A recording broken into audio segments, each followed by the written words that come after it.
Okay, so I just wanted to start off by talking about how she said that that most immigrants don't really have a job, or like they don't really contribute or something like that. But I just wanted to say how like most immigrants, if they don't have a job, so like I have a stats here that says how 55% of DACA recipients are employed, amounting to 382,000 workers, and 62% of those not in the labor force are enrolled in school. So I just wanted to say that if they aren't in the labor force, they're actually doing school. And she said something about how in the long run, this would, how immigrants won't affect employment rates. But if the immigrants are in school and, you know, they get good careers, they do do their thing, whatever, in the long run, they will help the employment. And I just want to go back how I said about the $1 billion start companies.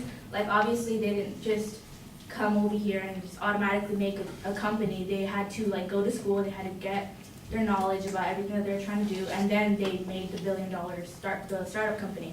And also her stats that she said, I just wanted to provide information. Like obviously if someone comes up to an immigrant store and it's just like, oh hey, I'm doing a survey about immigrants and how they work in the labor force, like an immigrant will not talk to anyone that is doing a survey or is like has anything to do with the law, because undocumented immigrants are obviously scared of law enforcement and like anything to do with that.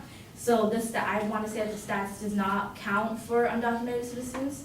Also, I want to give more quotes about how she said that immigrants don't contribute to the employment rate, but obviously they do because of how previously said how they start companies.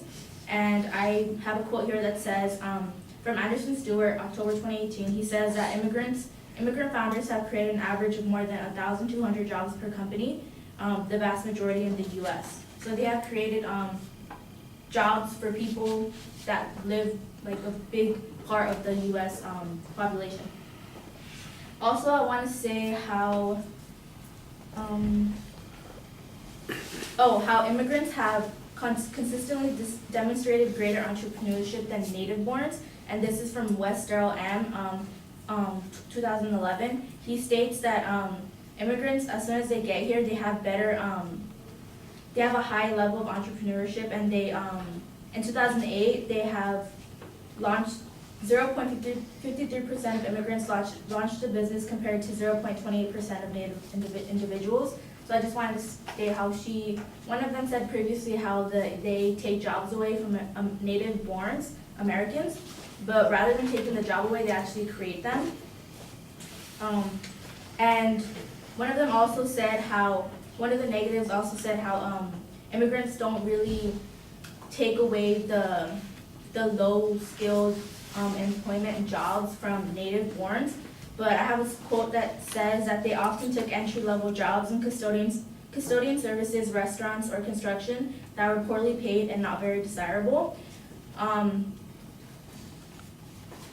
Immigrants are more likely to take up these jobs because they don't have the requirements as natives do. They don't have the citizenship papers. They don't have any of that, they don't have any of those papers. So they have to take up the low-skilled jobs because no one else would do it. And it's like, who wants to do a custodian job where they have to clean restrooms? Like if a native-born person had the option, they would not choose that.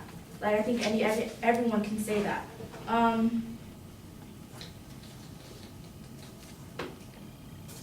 Thank you.